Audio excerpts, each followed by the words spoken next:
स्वागत है आपका अभी क्लासेस डाउट्स में। और कुछ इस प्रकार से प्रश्न परीक्षा में आते हैं और इस प्रश्न को किस प्रकार से दिया जाता है। तो सबसे पहले आपको कुछ कविताएं दी जाएगी, 4 से 6 लाइन। मिला कहाँ वह सुख जिनका मैं स्वप्न देख कर जाग गया, आलिंगन में आते आते मुस्का कर जो भाग गया, जिसके अरुण कपोल की मतवाली सुंदर छाया में अनुरागनी उषा लेती थी जिन सुहाग मधुमाया में, उनकी स्मृति पथय बनी थके पथिक की पंथा की, सीवन को उधेड़ कर देखोगे क्या, क्यों मेरी कंथा की। तो ये कविता है और इससे संबंधित 4 प्रश्न परीक्षा में पूछे गए हैं। पहले प्रश्न में 2 नंबर, दूसरे प्रश्न में 2 नंबर और अंतिम 2 प्रश्न 1-1 नंबर के लिए पूछे गए, यानी कि ये पूरा प्रश्न 6 नंबर का है। आइए मैं आपको लिख के बताता हूँ कि परीक्षा में इन प्रश्नों का जवाब कैसे लिखना है। सबसे पहला प्रश्न है कि कवि तथा कविता का नाम लिखिए। तो इस प्रश्न का जवाब हम लोग लिखेंगे कि कवि जो है वो जयशंकर प्रसाद है और कविता का नाम है आत्मकथ्या। दूसरा प्रश्न है कि इस पद्यांश में कवि किस सुख की बात कर रहे हैं।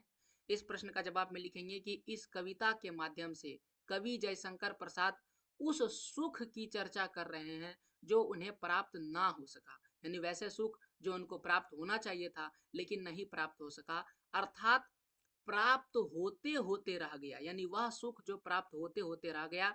अपनी पंक्तियों में कवि थोड़े व्यक्तिगत हो चले, अपनी व्यक्तिगत बातों को पाठकों से बांटना चाहते हैं। व्यक्तिगत मतलब खुद के दुख को वे पाठक यानी पढ़ने वालों के साथ बांटना चाहते हैं। जो उनके सुख का स्रोत है वह उन्हें प्राप्त ना कर सका हो, आलिंगन में आने के पूर्व ही वो मुस्काकर दूर हो गया।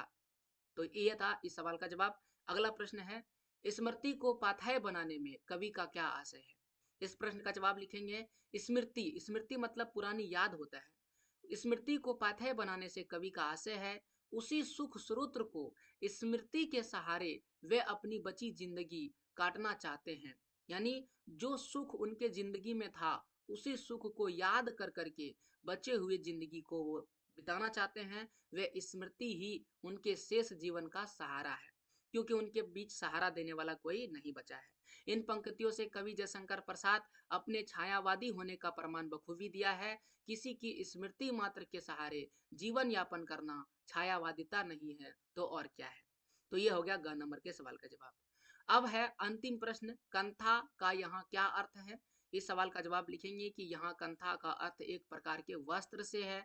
उस पंक्ति में कवि कहते हैं कि रहस्य जानने की इच्छा में तुम मेरे वस्त्र की सिलाई उधेड़ कर भी देखना चाहते हो।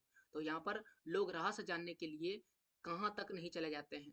तो यही वहां पर एक तरह से तुक, एक तरह से व्यंग करते हुए बोल रहे हैं कि तुम मेरे वस्त्र यानी कपड़ा का जो सिलाई है उसको भी उधेड़ कर मेरी पूरे रहस्य को जानना चाहते हो। तो यह था आपके प्रश्न का जवाब। उम्मीद करते हैं कि आपको सभी प्रश्नों के जवाब बेहतर लगे होंगे। ऐसे और प्रश्नों के जवाब अगर आप चाहते हैं तो वीडियो को लाइक कीजिए, चैनल को सब्सक्राइब कीजिए। पूरा वीडियो देखने के लिए थैंक यू।